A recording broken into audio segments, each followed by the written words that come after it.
Hello everyone नमस्ते माँ kitchen रे आपण मैंने समस्त स्वागत। आपण मैंने तो पणसर बहुत किसी रेसिपी बन खाई थे जेपरिक आचार पणस चिप्स पणसर मसला तरकारी बट आज मुझे आपण मानक देखी पणसर बिरियानी बनईकी चलतु आज वीडियोटा आम फास्ट स्टार्ट करवा।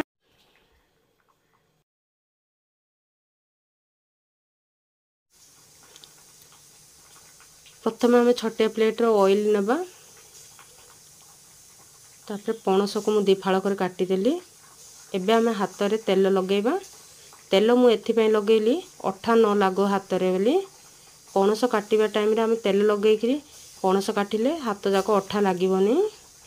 तापर मु पणस गुड़ा को साइज साइज कर काटिदेली।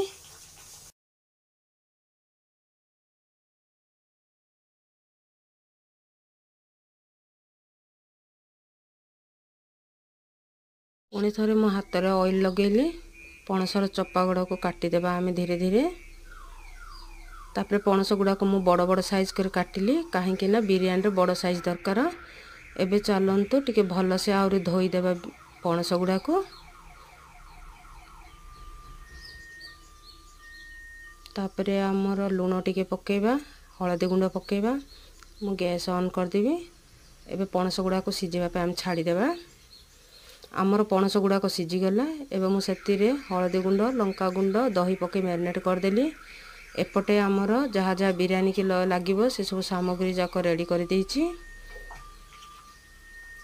आज मु हांडी रे बिरयानी बनेबी जहाँ कि चुली रे। प्रथम आम तेल पकेबा तापर गरम मसला पकेबा तापर कटा हवा कंचा लंका कटा हवा प्याज पकेबा।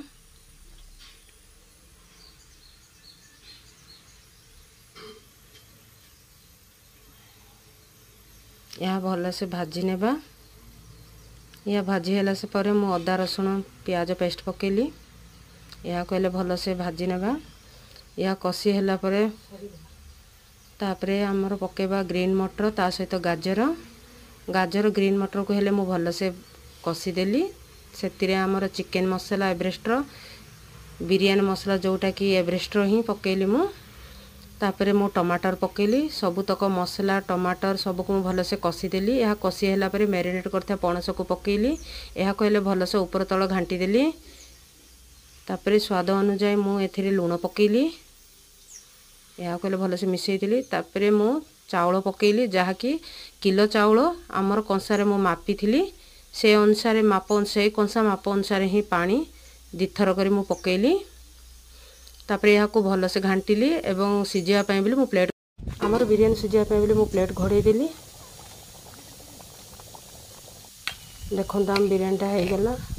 एबे एथिरे आमे बिरयानी मसला पका जहाँ कि एवरेस्ट तापर यह को आउ टिके सिझापी बोली तापर प्लेट घोड़े कि मु अंगार पकईदेली। देखो आमर बिरयानीटा रेडी हो गला। एबे यह को टिके आमे मसला पकईचे ना टिके तଳ ऊपर कर घांटी देबा। देखो बहुत सुंदर देखा। सो आमर बिरयानी रेडी। आपण मैंने भी एमती सहजरे बन पारे बिरयानीटा बहुत सिंपल। आपण मानक मत रेस्टोरेंट भली ही लगे थे बनईकी देखु। देखो आम पणस भी सीझी जाइए हाथ में ही बिली जाऊँगी। जदि आपण मानक मोर पणसर बिरयानी रेसिपीटा भल लगे ताहले लाइक शेयर सब्सक्राइब करंतु। नमस्कार।